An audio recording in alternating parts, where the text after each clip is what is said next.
Hello, Mark Crossfield here. In my hands, TaylorMade R1 Driver. So the new R1 from TaylorMade, let's give it a hit, see what all the fuss is about. Let's get stuck in.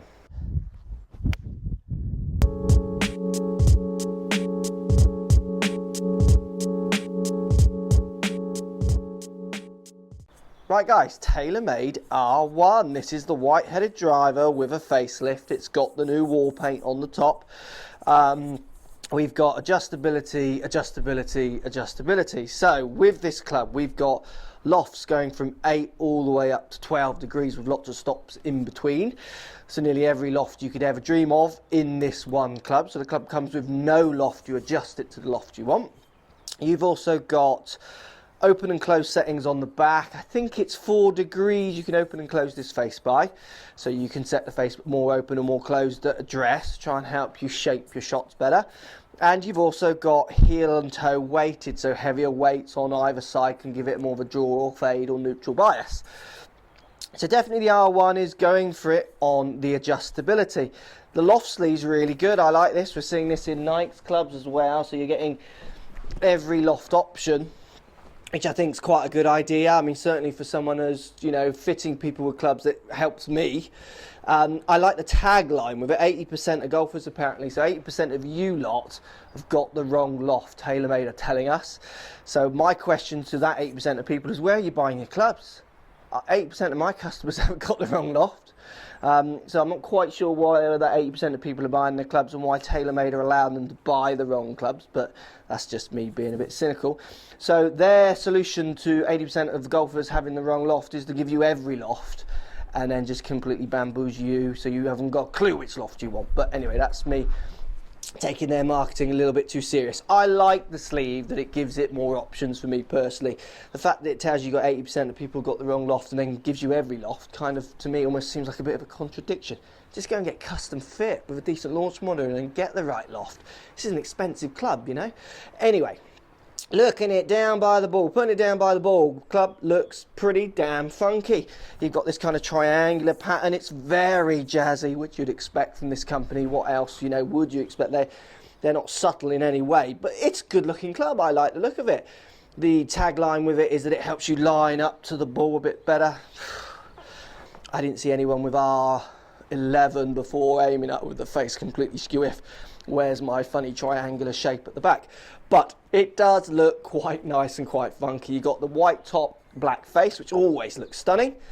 We're going to give this one a hit. Let's see what it feels like. I've just got it all set up as neutrals. Basically, I've got it still set in a 10 degree loft as well.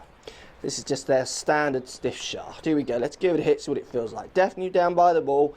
Does look very nice. Okay, it's quite loud, which I'd expect. Feels solid off the face as well, which I'd expect. These guys do make good drivers. It's got every kind of dial that you could ever dream of getting into a club, which is only good for someone who wants to tinker and move around.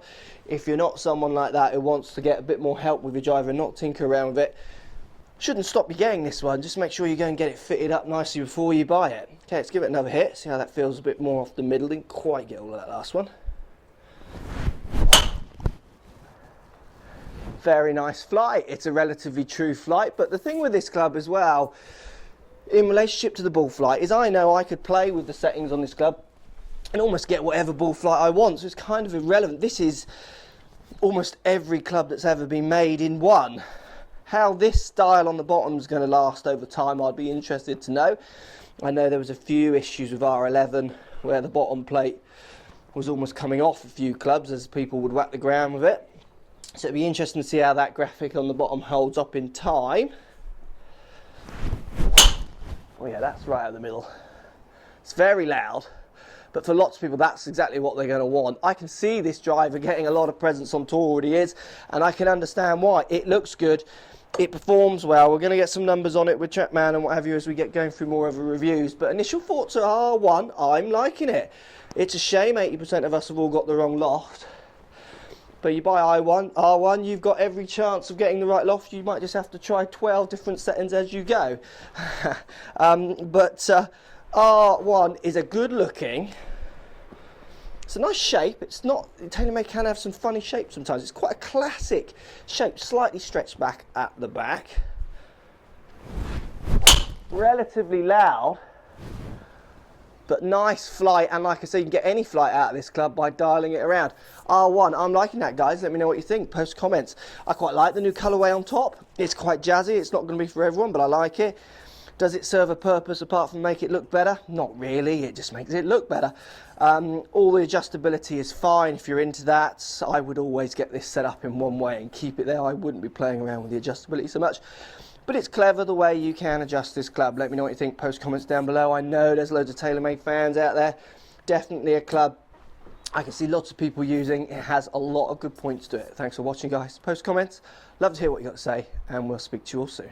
So if you like what's going on here, don't be afraid to subscribe to the channel. Also thumbs up the video, post comments. Love to hear what you guys got to say. Let's keep it social. The more we talk, the more we share, the easier this game will get for everybody. So if you want to find me on Facebook here, you can find me on Facebook.